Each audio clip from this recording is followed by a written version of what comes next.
group. Yun naman. I am glad and grateful that all of you have made it to this precious day.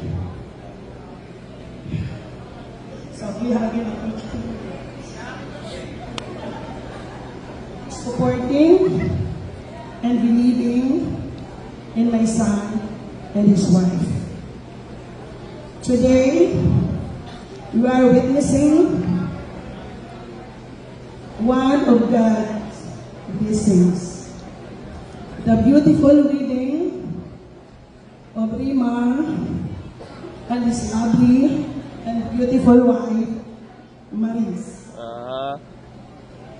Before anything else, I would like to sincerely thank each and everyone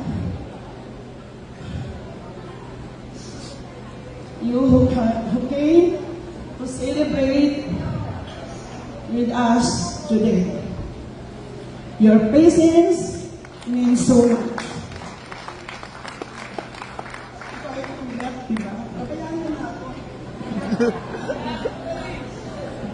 Not only to me as a mother, but most especially to Rima and Maris, as they began their life together. I know that some of you traveled so far. Made time out of busy schedules and truly made the effort to be here. For that, I am deeply thankful this day. It's brighter and more meaningful because you are part of it. As a mother, this moment is fully emotional for me. It is not only joy, but also a blessing to see my son standing here. No longer the little boy I raised, but a strong and good caring man, ready to begin a new chapter with a woman he loves. The wedding is reflection of his decision, his maturity, and his faith in God's timing plan. And as his mother, my heart is overwhelmed and pride and gratitude.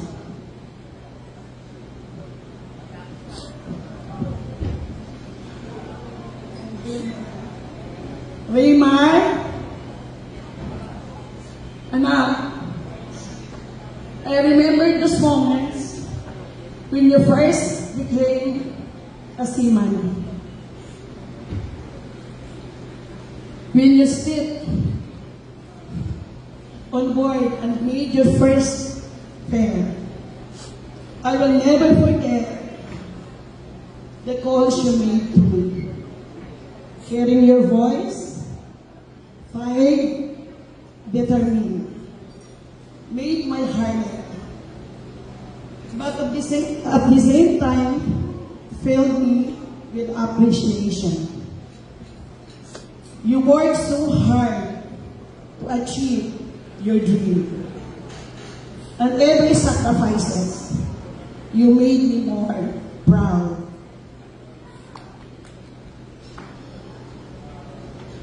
And when the day came that you told me you were ready to be wedded, I will admit it was not easy for me to let the thought sink in. You will always be my son, my little boy. But the moment I saw you wearing your suit, today I knew you had grown. For the winter, I am thankful to God that we grow has laid you here, standing beside Maris, beginning your life as her husband.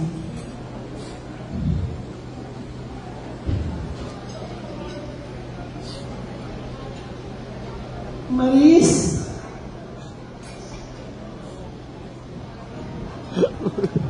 Bumibigay pa. thank you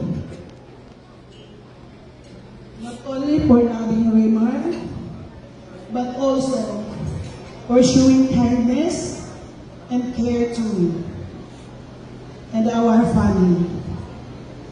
I will always remember how you take the time to listen, how you send messages just to check on me, and how you never feel to ask if I'm taking my medicine when I was sick.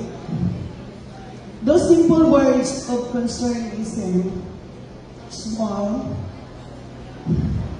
but they are powerful to a mother hearts. In those occasions, and your willingness to care, it makes me certain that you, maker of Raymar, with a song and dedication. My prayer is that your marriage will always be guided by God, strengthened by patience, filled with joy and blessed with God help. May you continue to grow together in faith, happiness, always putting God at the center of your marriage.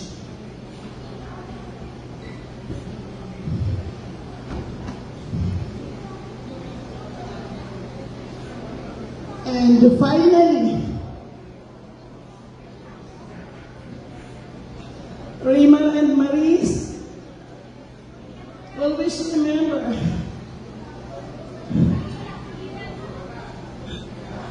these are not just partners in love, but partners in life, hand in hand, heart to heart, wherever life may take you.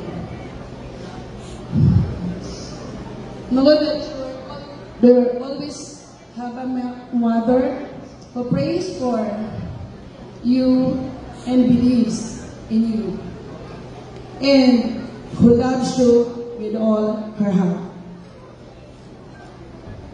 Today, I give you both my blessings, my love, my unending support. May your journey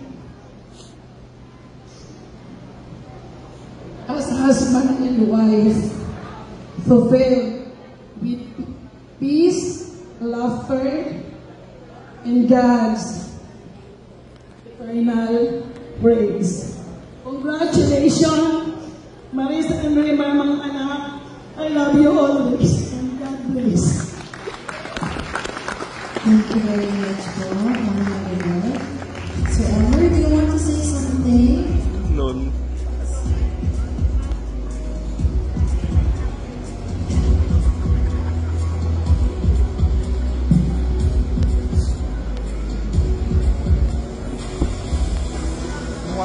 Yes, nandyan po.